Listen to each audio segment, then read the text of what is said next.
Okay. Say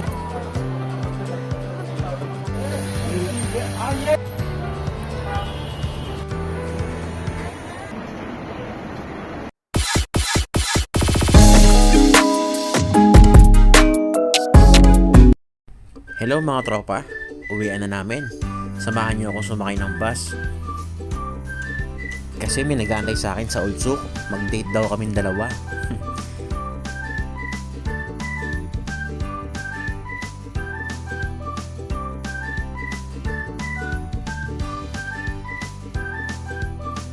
Ito nga kami pumunta sa may taas ng Broken Bank, sa may Old Souk, sa may tapat ng McDonald's. Ang ganda nga ng pwesto namin kasi kitang-kita mo yung view sa taas. Dito kami kumain sa Thomas Bukid.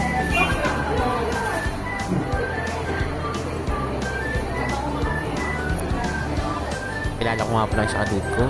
Siyempre, walang iba kundi si Mrs. Say hi, madam. Anong order natin ngayon?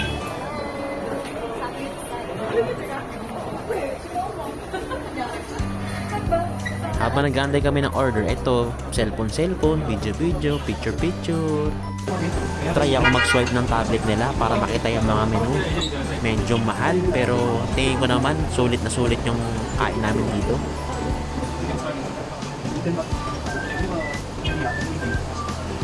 Bago nga pala kumain, ang asawa ko nagpa-picture muna sa mga idol niya. Siyempre, ang Blackpink. Ito nga pala yung pinaka-loob niyan. Napaka-peaceful niyan sa loob, kaya bagay yan sa magjowa, sa mag-asawa at sa buong pamilya.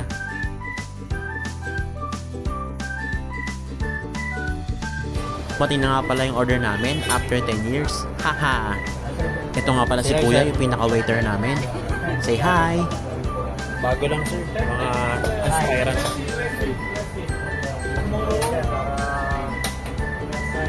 Tinuruan niya nga pala kami dyan kung paano magpagana ng stove. Hindi niya alam, dati akong appliance, Metro Market. Nagsimula na nga pala magluto niya si Mrs. para mag-grill. First time namin dito, kaya susulitin namin.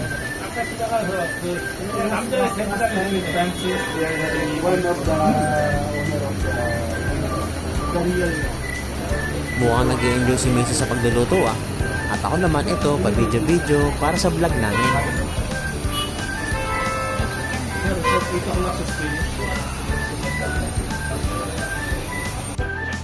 Takam na ako sa pagkain. Ang tagal naman maluto niyan, mama.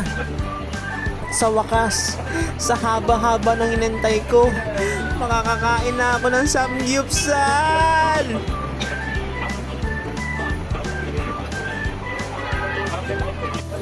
Ang namaster na ni Miss ang pagluluto ng samgyupsal ah. Ito ang pinakauna. At baka ito na rin yung pinakahuli natin kakain dyan kasi medyo pricey. Pero sobrang sulit kasi napakasarap niyan. Kaya kayo, pumunta na kayo dyan sa Thomas Bukid. At ito na nga si Mang Yan, nagluluto na, nagpa-practice. Kasi kadalasan, ang niluluto ko lang, sinaing. Nagpapogi pa talaga ang Mang Yan.